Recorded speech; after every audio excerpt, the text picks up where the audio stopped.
ደግሞ ብዙ ብሮችን ከዩናይትድ አረብ ኤሚሬት የተቀበላቸው ብሮች አሉ። የባህር በርን አጥብቀው የሚፈልጉት ደግሞ እነዚህ የዩናይትድ አረብ ኤሚሬት ዱባዮች ናቸው። ይህንን ካስገኘህልን 10 ቢሊዮን ዶላር እንሰጥሃለን በሽልማት በግለሰብ። ሰላም ጤና ይስጥልን፣ እንደምን አላችሁ? ዛሬ ያዘጋጀናቸውን ፕሮግራሞችን እናሰማችኋለን። በመጀመሪያ ግን እስኪ ያሉንን ፕሮግራሞች ወደ እናንተ እናድርስና አርዕስተ መግቢያቸውን እስቲ እንንገራችሁ። ታዬ ደንደዓ 7 ዓመት ፍርድ ቤት ወሰነበት። 7 ዓመት ከ2 ወር 5000 የብር ቅጣት ጋር። ለምንድን ነው 7 ዓመት የተፈረደበት? ምን ተፈርቶ ነው? ታዬ ደንደዓ ከአብይ ጋር ያለው ግንኙነት ቁርኝነት ምን ነበር? ታዬ ደንደዓ ለምንድን ነው አብይ የፈራው? የሚሉትንም እንዳስሳለን።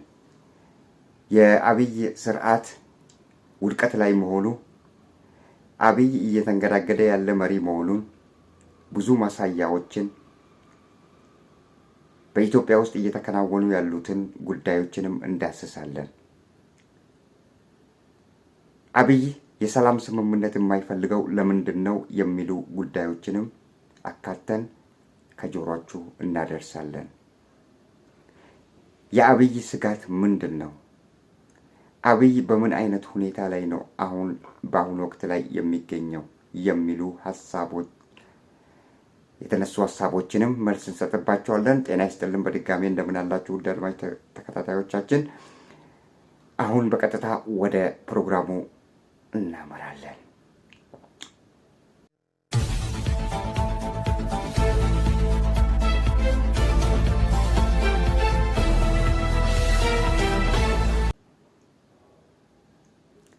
የሰላም ሚኒስቴር ታዬ ደንደዓ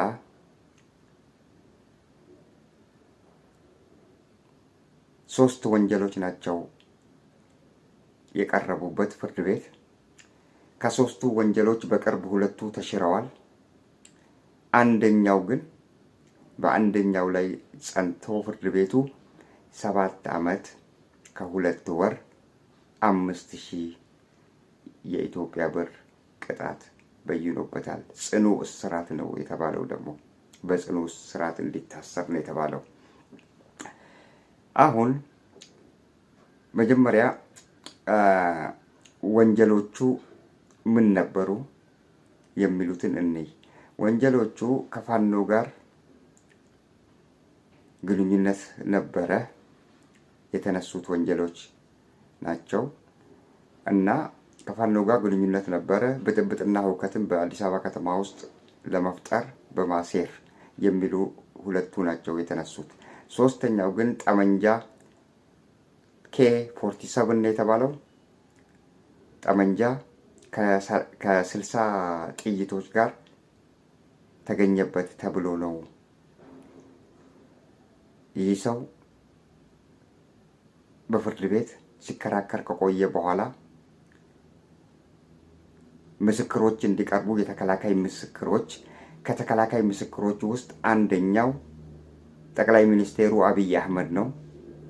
ሁለተኛ አዳነች አቤቤ ነች። ሶስተኛ ደግሞ የአዲስ አበባ ከንቲባ የሆነች ሴት ነች። የተከላካይ ምስክሮች 3 እነዚህ ሲሆኑ እነዚህ ባለስልጣናት ሲሆኑ 2 ደግሞ ሌሎች ነበሩ። 2ቱ መጥተው ቃላቸውን ሰጥተው ድምጻቸው ተሰምተዋል። 3ቱ ግን ታዬ ደንደዓን ለማሰር ስለተፈለገ አብይ አህመድም አልመጣም፣ አዳነች አቤቤም አልመጣችም፣ ያቺ የከንቲባዋ የተባለችዋም አልመጣችም ማለት ነው ታዬ እንዲታሰር። ምክንያቱም ታዬ ደንደዓ ለስልጣናችን አስጊ ነው በማለት ነው ፍርድ ቤቱ በፍርድ ቤት ዙሪያ ላይ ይህን ነገር ሲናገሩ እንደነበርና ታዬ ለምንድን ነው የሚፈራው? ታዬ የተፈራው ለምንድን ነው? ታዬ ደንደዓ ምን ያህል ጉልበት አለው?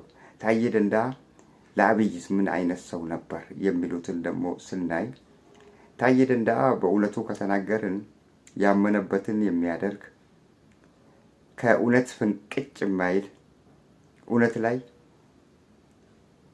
የሚሞት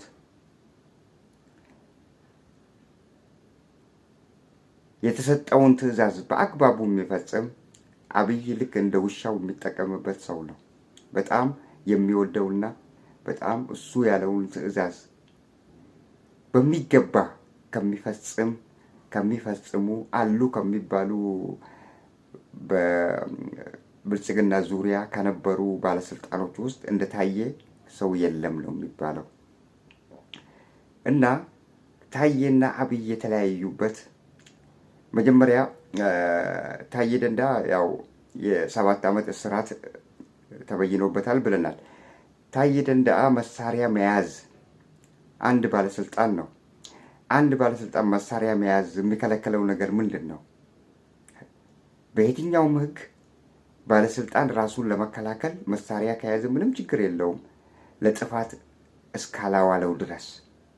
ይህንን ደግሞ እነዚህ የተከላካይ ምስክሮች የተባሉት ለአብይም ነግሮት እንደነበረ መሳሪያ መያዝ እንደፈለገ ነግሮት እንደነበረ ለአዳነች አቤቤም ታውቃለች። እሷም ያቺ አዲስ አበባ ከንቲባ የተባለችዋም በደንብ ያውቃሉ ስለ መሳሪያው ጉዳይ ማለት ነው። አሁን መጀመሪያ ይሄ መሳሪያ ከመባሉ በፊት እነዛ በአዲስ አበባ ከተማ ሁከትን መፍጠርና ከፋኖ ጋር ግንኙነት አለው በማለት ነው ክሶቹ ፍርድ ቤት ሲያመላልሰው የነበረው።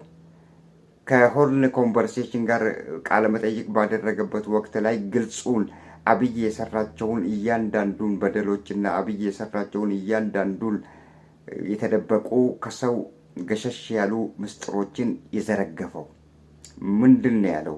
በሁሉ ኮንቨርሴሽን ላይ እኔ እውነተኛ ሰው መስሎኝ ነበር ስከተለው የነበረው፣ ለካነስ እሱ አረመኔ ነው፣ ጨካኝ፣ ደም የሚያቃባ ነው።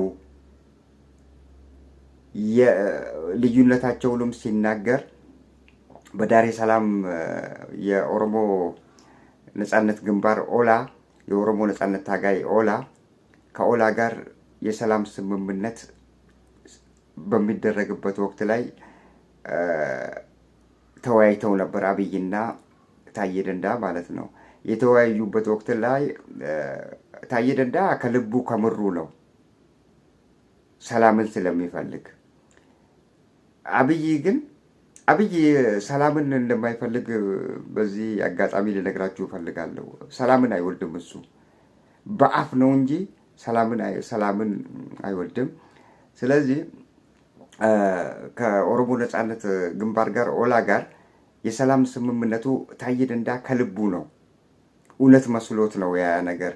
ተወያዩና ከነዚህ ሰዎች ጋር ወንድሙን እየገደለ ነው። የኦሮሞ ነጻነት ግንባር ኦላ በሚያደርጋቸው በኦሮሚያ ክልል ውስጥ በሚንቀሳቀስባቸው ቦታዎች ላይ የሚያደርገው ውጊያም ይሁን ሌሎችም ነገሮች ወንድሙን እየገደለ ነው። ይህን ነገር ማስቆም አለብን፣ እስቲ አንድ ልባት እንስጠው ብለው ተመካክረው ወደ ሰላም እንዲመጡ በዳሬ ሰላም ታንዛኒያ ላይ ከኦላ ጋር ብዙ ጊዜ ተመላልሰዋል። አሁን ብዙ ጊዜ በሚመላለሱበት ወቅት ላይ ተስማምተዋል በሁሉ ነገር፣ በሁሉ ነጥብ። ከአብይ በኩልም ጀነራሎች ናቸው የተላኩት። ተስማሙ የተባሉበትን ነጥብ ሁሉ ይዘው ነው የሄዱት። በዛ ነጥብ ላይ ተስማምተዋል። መጨረሻ ላይ የፍርማ ቀን ነበረ። ጃሌ መሮም ካለበት ከጫካ ሌሎቹም መጥተው በሚፈራረሙበት ወቅት ላይ ነው አብይ አህመድ እንዳይፈርሙ ያገደው በአንድ ግለሰብ በራሱ ትዕዛዝ። በዛን ወቅት ነው ታዬ ደንደአ ብግን ያለው። ብግን ብሎ አንተ ነህ ለካንስ አንተ እኔ እኮ እውነት መስሎኝ አንተን ስከተል ኖር ያለው ለካንስ አንተ አረመኔ ጨካኝ ነህ። በሁለት ወንድማማቾች መካከል ደም ለማቃባት ለማጋደል የነሱ ደም መፍሰስ መሬት ላይ ደም ሲያፈሱ እምትረካ ሰው ነህ ብሎ ነው ያዋረደው። እንዴት እንዲህ አይነት ቃላት ትናገረኛለህ ብሎት ነው እንዲታሰር ያደረገው። በእስር ቤት ሆኖ ግን በርካታ ምስጢሮችን ከሆርን ኮንቨርሴሽን ጋር ባደረገው ቃለ መጠይቅ ላይ ስለ አብይና ስለተደበቁ ምስጢሮች ሁሉ ይፋ ያደረገው። ያንን ይፋ በማድረጉ ነው አብይ የበለጠ እንዲያጠነክርበትና ለፍርድ ቤት ትዕዛዝ አስተላልፎ ፍርድ ቤቱ የወሰነበት። ለምንድን ነው የሚፈራው ለሚባለው ደግሞ ይህ ሰው ታዬ ደንደዓ ማለት በበርካቶች ኢትዮጵያኖች ዘንድ ተደማጭነት አለው። የሚናገረው ነገር ተአማኒነት አለው። ተናግሮ የማሳመን ብቃትና ችሎታ አለው። ስለዚህ ይህ ሰው ጠመንጃ ስለተገኘበት ይህን ያህል 7 ዓመት የሚያሳስረው ጉዳይ አይደለም። ከምርጫ በፊት ዋጋውን ማግኘት አለበት ተብሎ ነው ፍርዱን እንዲያገኝ የተደረገው። ምርጫ በሚካሄድበት ወቅት ነፃ ቢባልና ቢወጣ ለመንግስት ግልበጣ አስፈሪ ነው ተብሎ ነው ይፈራዋል። አብይ ማለት ከሱ በላይ ነው፣ የተማረም ነው። በዛ ላይ ያመነበትን ፍንክች አይልም፣ እውነቱን ያጋልጣል፣ ይናገራል። ስለዚህ አብይ ፍራቻ አለበት። የአብይ ፍራቻ ምንድነው? የመንግስት ግልበጣ ያካሄድብኛል ብሎ ፈርቶታል። በዛ ምክንያት 7 ዓመት እንዲታሰር አድርጎታል። አሁን ከሆርን ኮንቨርሴሽን እስር ቤት ውስጥ ሆኖ ኢትዮጵያ እስር ቤት ውስጥ ሆኖ ሆርን ኮንቨርሴሽን ጋር ያደረገው ቃለ መጠይቅ ላይ በርካታ ነገሮችን ስለ አብይ በምስጢራዊ የተያዙ ጉዳዮችን ይፋ አድርጓል። ታዬ ደንደዓ ምንድን ነው ያለው? አንድ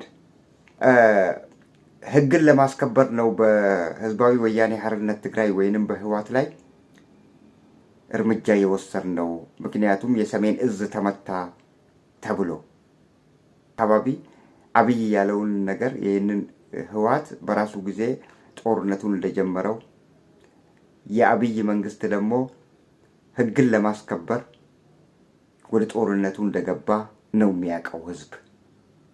ነገሩ ግን እንደዛ እንዳልሆነና ተገላቢጦሽ እንደሆነ ታዬ ደንደዓ አጋለጠ። ምንድን ነው ያለው?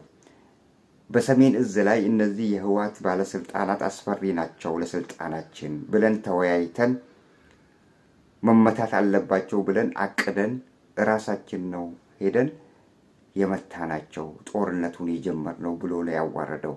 የዓለም ህዝብም መጀመሪያ ያቅ የነበረው የዓለም መንግስታትም ህወሓት መጀመሪያ ጦርነቱን እንደጀመረ ነበር። ያንን አጋለጠው። እንደገና ሰውየው አረመኔ ጨካኝና ደም መቃባት እንደሚፈልግ በሆርን ኮንቨርሴሽን ላይ ታዬ ደንደዓ ተናግሯቸዋል። ሌላው ደግሞ ልክ ህወሓትን እንደጨረስን የህወሓትን ጉዳይ በ2 ሳምንት 3 ሳምንት ውስጥ እንጨርሳቸዋለን፣ ከዛ በኋላ የአማራዎቹን እንጨርሳቸዋለን ብለን ሀሳብ እንዳለው አብይ ታዬ ደንደዓ ይህንን ሁሉ ግልጽ አወጣ። በዚህን ጊዜ ይህ ሰውዬ እንደዚህ ነው ለካንስ ተብሎ ነው የግድያ ሙከራ ሁሉ የተደረገበት። 2 ጊዜ የግድያ ሙከራ ተደረገብኝ አለ እና አብይም በዛ ሁኔታ ነው ያጋለጠው። ታዬ ደንደዓ ድፍረት አለው። ታዬ ያመነበትን አይፈራም። ግልጽ ነው ደግሞ ህዝብ በጣም ያምነዋል። ጥብቅ ምስጢሮችን፣ ሰነዶችን ያውቃል። የአብይን አሁን እሱ የማያውቀው አብይ ተቀያያሪ ሰው መሆኑን አያውቅም።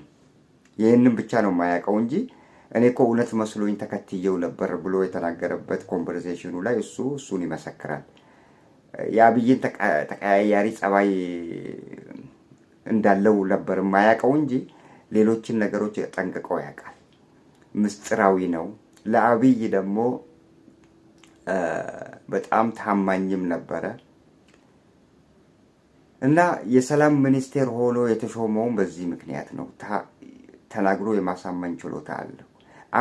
አብይ ፊት ቆሞ ለመጀመሪያ ጊዜ አብይን ያዋረደው እንደ ታዬ ደንደዓ የለም።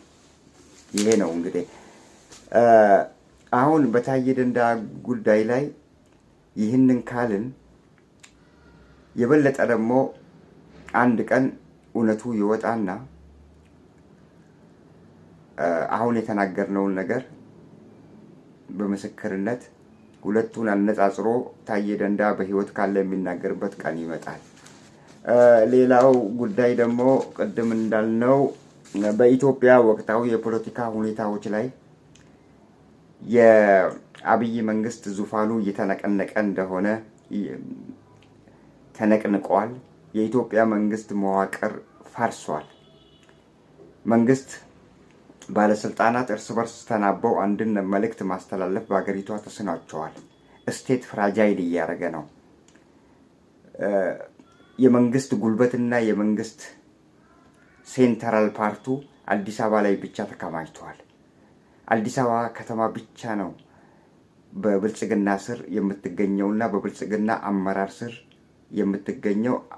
ብልጽግናዎች የሚመሯት አዲስ አበባና አዲስ አበባ አካባቢ ብቻ ላይ ሴንትራል ገቨርንመንቱ እዛ ላይ ቀርቷል። ለምንድን ነው ይሄ የሆነው?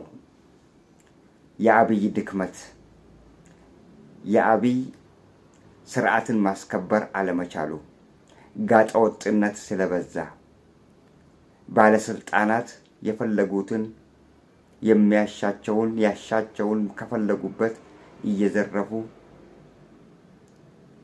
የሰው ንብረት በኃይል እየቀሙ ጉቦ እየተቀበሉ በማን አለብኝነት ማንም የሚቆጣጠራቸው አንድም የበላይ አካል ባለመኖሩ ምክንያት ባለስልጣኖች ባልገዋል፣ ከቁጥጥር ውጪ ወጥተዋል። አብይ ሊቆጣጠራቸውና ፈር ሊያስይዛቸው አልቻለም። ራሱ የሙሰኛ አባት ሆኗል። ከዩናይትድ አረብ ኤሚሬት ብዙ ጥቅም የተሰጣቸው ብር አለ ለኢትዮጵያ ሕዝብ ተብሎ ነው 1 ቢሊዮን 2 ቢሊዮን እነዛ ብሮች ሁሉ ለግላቸው ጥቅም አውሏቸዋል ጠቅላይ ሚኒስቴሩ።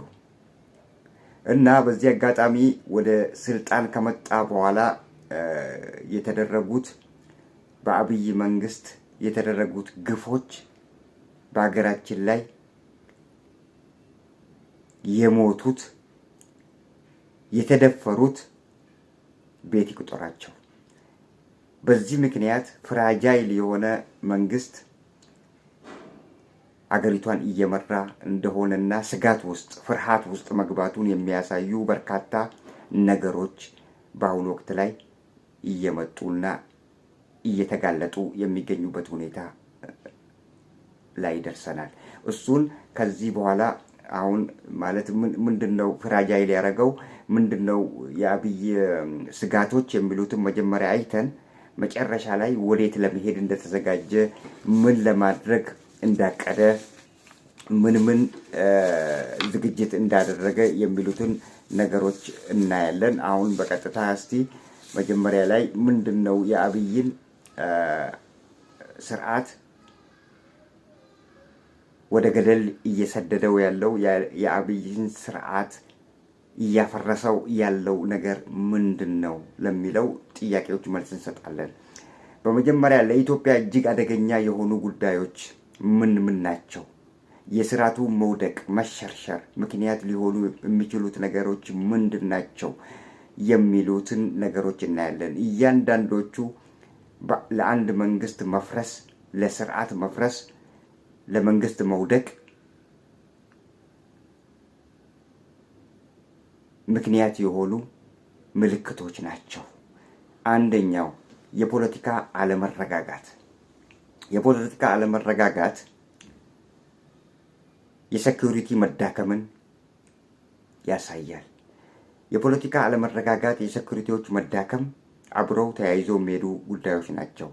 አሁን የሴኩሪቲ መዳከም እርስ በርሳቸው መናበብ አይችሉም። አገሪቷን በትክክል በቁጥጥራቸው ስር አድርገው መምራት አይችሉም።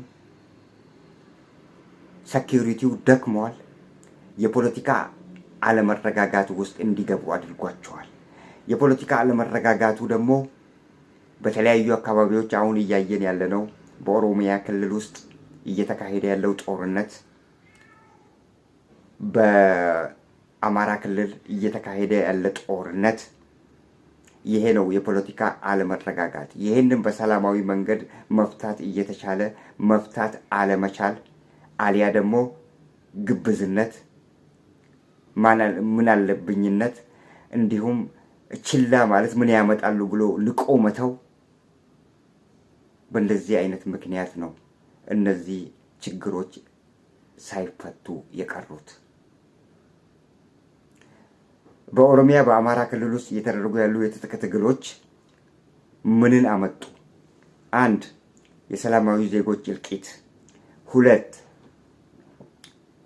የጾታዊ ጥቃቶች መበራከት፣ 3 ህገወጥ ግድያዎች እንዲበራከቱ አደረጉ።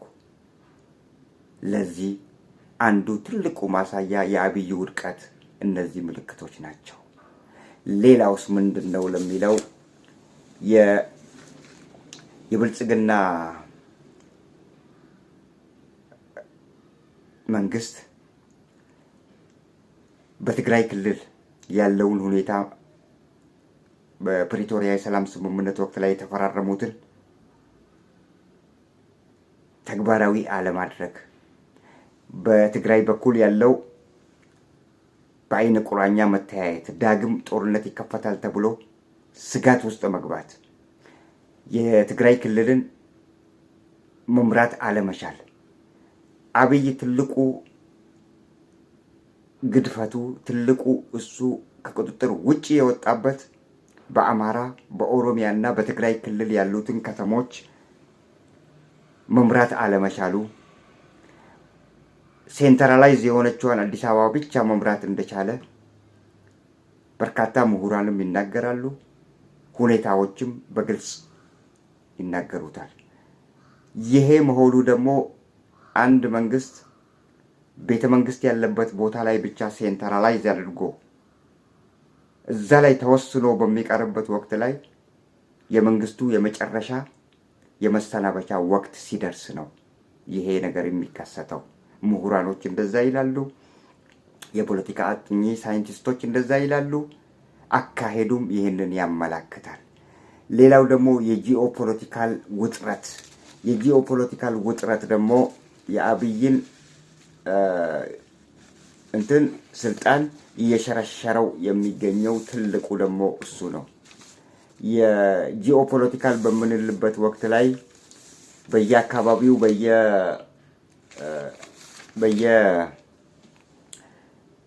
በየክልል በየጎረቤት አገሮች ከጎረቤት አገሮች ጋር ያለው ሰላም መደፍረስ፣ በአይን ቁራኛ መተያየት፣ ከሶማሌ ጋር አብይ የገባው የዲፕሎማሲ መሻከር፣ ከኤርትራ ጋር በአይነ ቁራኛ የሚታዩበት ሁኔታ ጂኦፖለቲካሊ በአፍሪካ ቀንድ ካሉት በአብዛኛው አገሮች ጋር አብይ ሰላም የለውም። ዲፕሎማሲ ወድቋል። በዚህ ምክንያት የአሰብ ጉዳይን በተመለከተ ብዙ ጊዜ መግለጫ ሲሰጡና ስለ አሰብ ሲናገሩ ተሰምተዋል። አሰብ ይገባናል። አሰብ በድሮው ታሪክ ወደኋላ ተመልሰው የኢትዮጵያን ታላቅነት ከፍ እናደርጋለን የሚል የማይሰራ ያረጀ ያፈጀ ጊዜ ያለፈበትን በዚህኛው ሴንቸሪ ወደኋላ ተመልሶ እሱ ያንን የኢትዮጵያን ኃያልነት የኢትዮጵያን አንድነት ለመመስረት መፈለጉ ደግሞ በብሔር ብሔረሰቦች ዘንድ ተቀባይነት የሌለውና ኢትዮጵያን የሚያምሳት ጉዳይ በመሆኑ ይህንን ጉዳይ በአሁኑ ወቅት ላይ በቀኝ እጁ ጨብጦ በኤርትራ ላይ ጦርነት ለማንሳት ሽርጉድ የሚልበት ሁኔታ እየተሰማ ያለበት ሁኔታ ነው። ይህ ደግሞ የአብይን የመጨረሻ የስንብት ወረቀት የሚሰጠው ነው ማለት ነው። የሽኝት ደብዳቤ የሚሰጣቸው ነው። ይሄ ነው ጂኦፖለቲካሊ አንድ ሀገር ጂኦፖለቲካሊ ካሉት ጎረቤት አገሮች ጋር ስምምነቱ የሻከረ ሲሆን የመንግስት እድሜ በጣም በጣም አጭር ነው። ሌላው ደግሞ የኢትዮጵያ ፖለቲካ ጉዳዮች ከእንትን ጋር በማቆራኘት ከድሮ ከጥንት ካሉት በኃይለ ሥላሴ ዘመን ከዛ በፊት ከነበሩት ጋር አቆራኝቶ መናገር፣ ለህዝብ ይፋ ማድረግ፣ የኢትዮጵያን ማማ ላይ እናወጣታለን፣ ከፍ እናረጋታለን የሚባለው የአንድነት ስርዓትን ለመመለስ መሞከር በህዝብ ዘንድ የተጠላና ብሔር ብሔረሰቦች የማይፈልጉት ጉዳይ በመሆኑ ይህ ደግሞ ለአብይ ስርዓት መውደቅ ዋና ምክንያት ሊሆን ይችላል። ሌላው ደግሞ የኢኮኖሚ ድቀት ከተለያዩ ሀገሮች የሚገኙ በእርዳታ መልክ የሚሰጣቸውን ብሮች ለግል ጥቅማቸው አውለዋል። ባለስልጣናት ተከፋፍለውታል። ባለስልጣናት ሙስና ውስጥ ተዘፍቀዋል። እያንዳንዱ ፋብሪካ ውስጥ የበላይነት ያላቸው እነዚህ ባለስልጣኖች ናቸው። ትላልቅ ኢትዮጵያ ውስጥ የሚገኙ ካምፓኒዎች በእነዚህ ሽመልስ አብዲሳ ባለስልጣን ስም ነው ያለው። ከትግራይ ባለስልጣኖች የተወረሰው ሁሉ በእጃቸው አስገብተው እነሱ ናቸው የሚያሽከረክሩት። ዛሬ ላይ ቢሊየነር ሆነዋል። አንዳንድ ጊዜ እንዳውም እርስ በርሳቸው ይጣላሉ በገንዘብ እነዚህ ባለስልጣኖች። ይሄ ደግሞ የኢኮኖሚ ድቀትን አምጥቷል። ገንዘብ መንግስት ከሚያውቀው ውጪ ማለት ኢንተርናሽናል መኒ ፈንድ ከሚያውቀው በላይ በኢትዮጵያ ውስጥ ህገወጥ ገንዘብ ይመረታል በጠቅላይ ሚኒስቴሩ አመራር። ያ ደግሞ ለገንዘብ ውድቀት ዋና አስተዋጽኦ ካደረገው መካከል አንዱ ነው። ሌላው የመግዛት አቅሙ ተመናምነዋል። ገንዘብ ዜሮ ደረጃ ላይ ሆነዋል። ህዝብ መገበያየት አቅቶታል። ገንዘብ የኢትዮጵያ ብር አንድ ነገር አልገዛ ብሏል። የእቃ ዋጋ ተወዷል። ገንዘብ በጣም ወርዷል። ይሄ ሁሉ ተደማምሮ ታዲያ የአብይን ስርዓት ለመሸርሸር ዋና ምክንያቶች ከሚባሉ አንዱ ደግሞ ይሄ ነው። ህዝብ እየተማረረ ይገኛል። በሌላ በኩል ወጣቶች አሁን አፍላ የሆኑ ከ20 እስከ 35 እድሜ ውስጥ ክልል ውስጥ ያሉ አሁን ከመሬት የተነሱ ጨምሮ የስራ አጥ ስራ ማግኘት፣ ስራ ማጣት፣ ስራ አጥ ሆነው በየሰፈሩ መዋል፣ እድል ማጣት፣ ይሄ ሁሉ የአብይ ስርዓትን ሊፈነግለው የሚችል ትልቁ ማሳያ ነጥቦች ናቸው ማለት ነው። በስተመጨረሻ ላይ አብይ አህመድ ይሄ ሁሉ አገሪቷ ውስጥ ሲሆን ሰው ሲገደል፣ ሲፈናቀል፣ ሲሞት፣ ኢኮኖሚው ግሽበት መሬት ሲነካ እሱ የተደላደለ አፓርታማን ቤተ መንግስት የመሰለ ቤት አንድ ሰፈር የሚያክል በዱባይ ዩናይትድ አረብ ኤምሬት ገንብቷል። ከኢትዮጵያ አንጡራ ሀብቶች ውስጥ ወርቆች ከመሬት ከአሶሳ ከምናምን በመንግስት ደረጃ ማይኒንግ ተደርገው የሚመጡትን ሁሉ ወደ ዱባይ እያጋዘና በራሱ ቤት ውስጥ እያከማቸ የሚገኝበት ሁኔታ ተፈጥሯል። እሱ የተደላደለ ኑሮ ለመኖር የወደፊቱ ኑሮ እያመቻቸ ያለበት ሁኔታ ተፈጥሯል። አንዳንድ ጊዜ እንዳውም በግልጽ እኔ ትቻችሁ ሄዳለሁ ይብላኝ ለናንተ ብሎ ለጓደኞቹ ተናግረዋል። እነዛ ባለስልጣናት ደግሞ ከሱ ቀደም ብለው አንድ ቦታ ላይ ሸሽተው እንዳይሄዱ ፓስፖርታቸውን ቀምቷቸው፣ ፓስፖርቱ በእጃቸው ነው ያለው። ለሕክምና መሄድ አይችሉም። ለአንዳች ነገር ወደ ውጪ መሄድ አይችሉም ካለሱ እውቅና። ምክንያቱም ፓስፖርታቸው በእጁ ገብቷል። እንደዛ እንዳይሸሹ እንዳያመልጡ በማለት ፓስፖርታቸውን ቀምቷቸዋል። እኔ ከሄድኩ በኋላ ትሄዳላችሁ አለያ ደግሞ አብረን እንሄዳለን ነው አንድ ነገር ከተነሳ እና የአብይ መውደቂያው ሰዓት በጣም በጣም ተቃርቧል። በዚህ ጊዜ ላይ ስለሱ ማሰብ ሳይሆን አሁን ላይ የኢትዮጵያ ህዝብ የሚገባው ለወደፊቱስ እንዲህ አይነት መሪ ዳግም ይፈጠራል ወይ? በእንዲህ አይነት መሪ ልንመራ እንችላለን ወይ? እና ከእንግዲህ ድህረ አብይ አህመድ ማሰብ ነው እንጂ አብይ የሞተ ስርዓት ነው። ፈርሷል። ኦልሬዲ ፈርሷል የምንልበት በርካታ ምክንያቶችን ደርድረናል።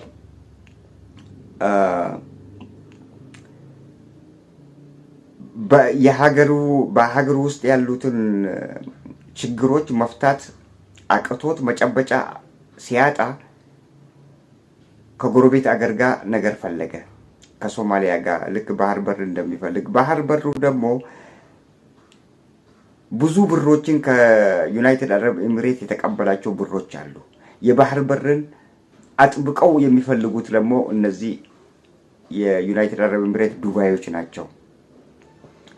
ይህንን ካስገኘህልን 10 ቢሊዮን ዶላር እንሰጥሃለን በሽልማት በግለሰብ በአንድ ግለሰብ ስም የህዝብ ሳይሆን ላንተ ብቻ በግለሰብ እንሰጥሃለን ብለው ቃል ገብተውለታል። ያቺ 10 ቢሊዮን ዶላር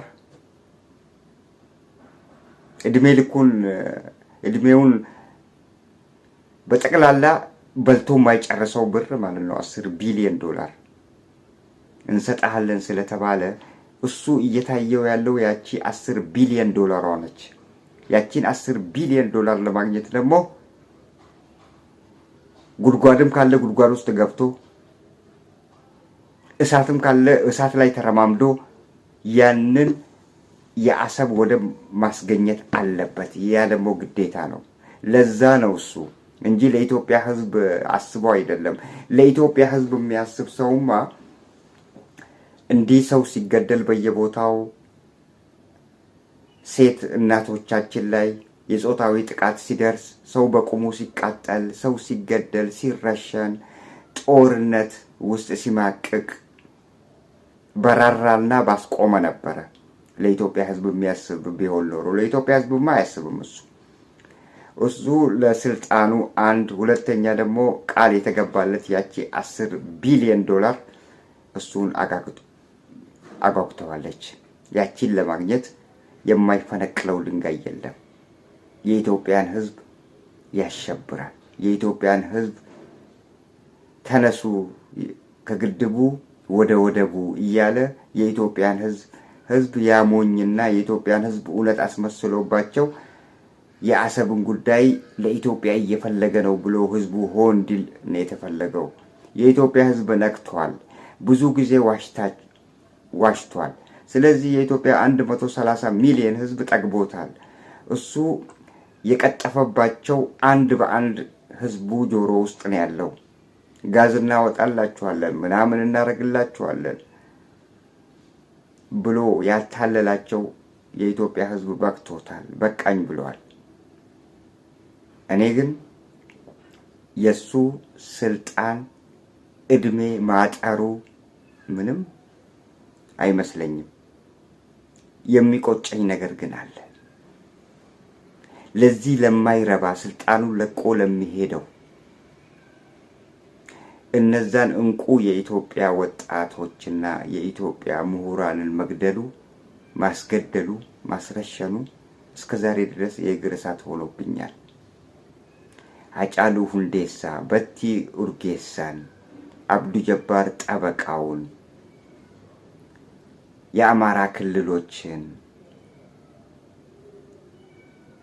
ሰዓረ መኮንንን በአማራ ክልል አንድ ሌሊት ላይ የአማራ ክልልና ሰዓረ መኮንንን ገዛኢ አበራን የገደለበት ያ እነዛ ለልጆቻቸው መኖር እየፈለጉ ለአገራቸው ሲታገሉ የነበሩ ከእውነት ላይ ፈቀቅ የማይሉ እውነትን ተናግረው በመሸበት የሚያድሩ ቁርጥ የኢትዮጵያ ልጆችን አሳጥቶናል። ዛሬ ድረስ የእግር እሳት ሆኖ የሚያንገበግበኝ እሱ ነው። እሱስ ይሄዳል፣ ምንም ችግር የለውም። እንኳን እሱና እነ መንግስቱ ኃይለማርያምም ሄደዋል እና ኃይለ ሥላሴም ተቀብረዋል። አብይ መሸኘቱ አይቀርም። መሸኘቱ ለማይቀረው ነገር ግን እስቲ እነዛን ንጹሃን ለልጆቻቸው መኖር እየፈለጉ ያስገደላቸው ሰዎች ዛሬ ለልጆቻቸው ቢኖሩ፣ ለቤተሰቦቻቸው ቢኖሩ፣ ለኢትዮጵያ ሕዝብ ቢኖሩ ምን አለበት? ምን አደረጉት? እነሱም መግደሉ ነው እስከ ዛሬ ድረስ የእግር እሳት ሆኖ የሚያንገበግበኝ። ለዛውም እኮ አይን የሆኑትን ሰዎች ነው የፈጀው። የአማራዎቹም ቀላል ሰው አልነበሩም። እርስ በርሳቸው አፋጅቶ ራሱ ገደላቸው፣ አስገደላቸው። ሃጫሉ ሁንዴሳን ያንን የመሰለ ወጣት እውነቱን ስለተናገረ ብቻ ገሸሽ አደረገው። በቲ ኡርጌሳ በቴሌቪዥን መስኮት ላይ በዚህ በዩቲዩብ ላይ ወጥቶ ቃለ መጠይቅ ስላደረገ ነው እውነቱን ስለተናገረ ገሸሽ አደረገው። አብዱ ጀባር ጠበቃ ለጀዋር መሐመድ ጥብቅና በሚቆሙበት ወቅት ላይ ነው ያስገደለው። ይሄ ሁሉ የሆነው የኢትዮጵያን ሕዝብ ስለሚወድ አይደለም፣ የኢትዮጵያን ሕዝብ ስለሚጠላ ነው። እድገታቸውን አይፈልግም፣ ውድቀትን እንጂ። ለዛ የኢትዮጵያን ሕዝብማ ቢፈልግ ኖሮ እነዚህን እንቁ የኢትዮጵያ ልጆች አይገላቸውም ነበር። ገሎ ጨርሷቸዋል። እነ ጀዋርን ሞከረ፣ ልደቱ አያሌውን ሞከረ፣ እስክንድር ነጋን ሞከረ፣ አንዳርጋቸው ጽጌን ሞከረ፣ ብዙዎችን ሞክረዋል። አልቻለም፣ አመለጡት። በእግዚአብሔር ፍቃድ ነው ያመለጡት። እና አንድም ለኢትዮጵያ ሕዝብ የሚራራ አንጀት የለውም፣ ልብም የለውም፣ ልቦናም የለውም፣ ህሊናም የለውም። ጨካኝ ነው፣ አረመኔ ነው። እውነት ነው። ታዬ ደንደዓ ያለው ትክክለኛ ነው። ታዬ ደንደዓ ከሱ ጋር ብዙ ነገር ተወያይቷል። ብዙ ምስጢሮችን ያውቃል። የሰውየውን ምንነት ከሀ እስከ ፐ ያውቀዋል። ለዚህ ነው በግልጽ ወጥቶ ጨካኝ ነው፣ አረመኔ ነው፣ ደም ማቃባት የያዘው ራሱ ነው ብሎ የተናገረው። የሰሜን እዝ ላይ ጦርነቱ ሳይከፈት እኛን ነው አስቀድመን የከፈት ነው ብሎ ተናግረዋል። ስለዚህ ከአረመኔ ጨካኝ መንግስት ኢትዮጵያ ልትገላገል ይገባታል። አሁን ጫፍ ላይ ደርሷል። እሱ ምንም ማድረግ አይችልም። አንድ ግለሰብ ነው። ከዚህ ኋላ ግን ለፍርድ የሚቀርብበትን ሁኔታ ብቻ ማመቻቸት ነው። ሄግ ላይ መቅረቡ አይቀርም እንላችኋለን። ለዛሬ እዚህ ላይ እንሰናበታችኋለን። ቸር ያገናኛል።